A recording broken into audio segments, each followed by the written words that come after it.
Everything in the universe is building and vanishing, but where does it go? It goes into the land of the Un. I learned today how everything in the universe is a combination and relationship of Un and I. Of the majestic mountains of a noble culture stretches the Agora, safe haven of wisdom and a symbol of democratia. Here we will meet for transmissions from the sixth world. This is Agura Zen. Welcome to Agura Zen, transmissions of the sixth world. The realm of Un is far more than the realm of death. And as we've learned in Agura Zen, there are two types of death. One type of death happens at level 4 reality and is a continuation of your story. It is when someone dies as a human and then finds himself, herself in the afterlife and meets his grandma Meryl. That's a continuation of the story and happens for everyone who's transitioning from a level 3 reality into a level 4 reality in some type of way. But there's also the level 6 death, which is basically realizing that we are not even here. However, we are possible, and that's why we are here. All of this comes from the special conditions and the relationship that the universe has in this duality, which, again, what we learned in Agura Zen, this reality, this version of the reality, has two parameters. First of all, this version of the universe is based upon photons and the relationship to the sunlight. So at the ocean of being, you basically have all these photons that are building this grid of reality in this version of the universe.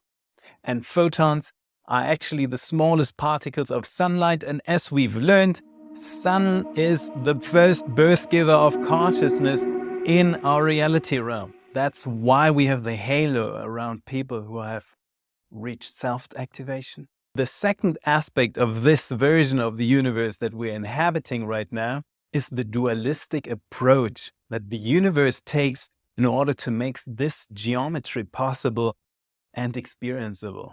It was in this moment that Maria realized this presence throughout her life. Was it her observing herself all along? The idea of this version of the universe is that once something is actually within existence, it just duplicates, multiplies everywhere. We see that in cells, we see that on the atomic level. However, there's also a relationship with something that is outside of this existence, which is the realm of the Un. The Latin word universus actually means that there is one that is facing oneself. Now let's dive into that even more, because there's something super interesting here too. Vertere, the versus in universus, means a motion of like being in motion and mirroring back oneself. But uni, which means one, contains two sacred ideas in the Roman Empire. The I in uni is very much associated, well, with the I. It's also the number one. It's also kind of correlated with the idea of multiplication.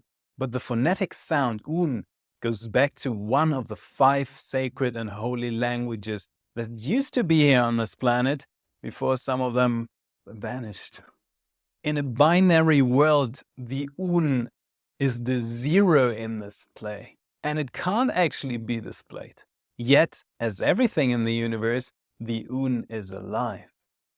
It is just as much as alive as all in the universe is alive and intelligent.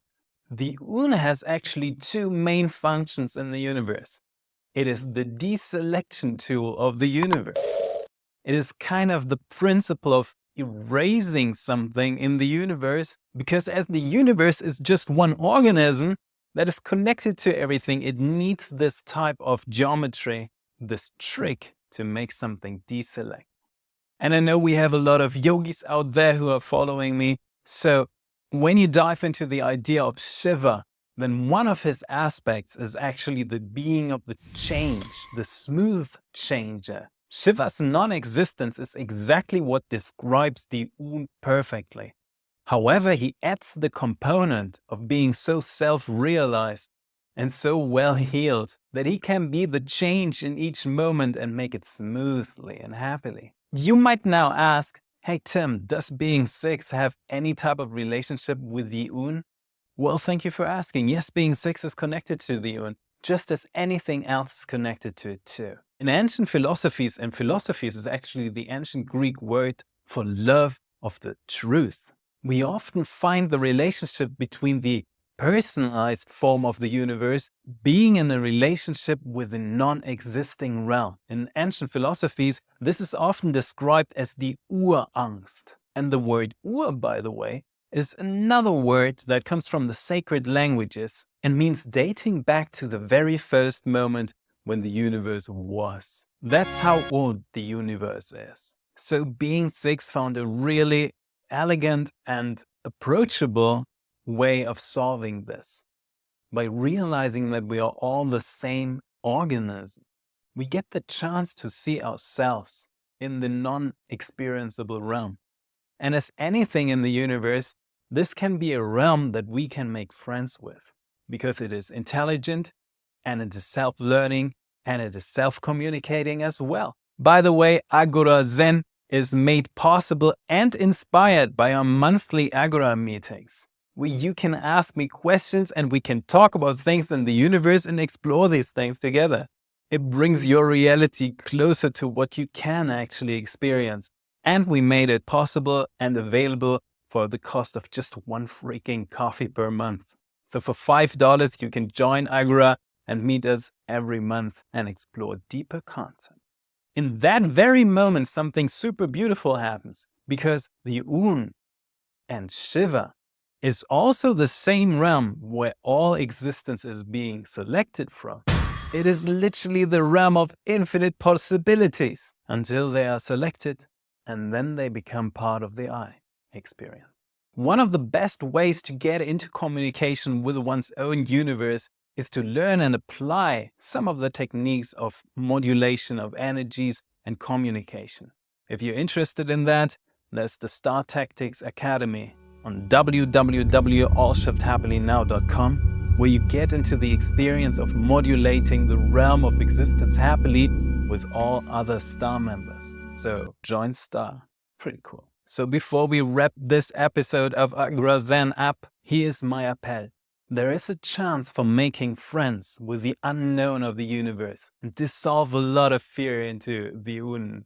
When we get into relationship with this character of the universe that at the same time is actually ourselves.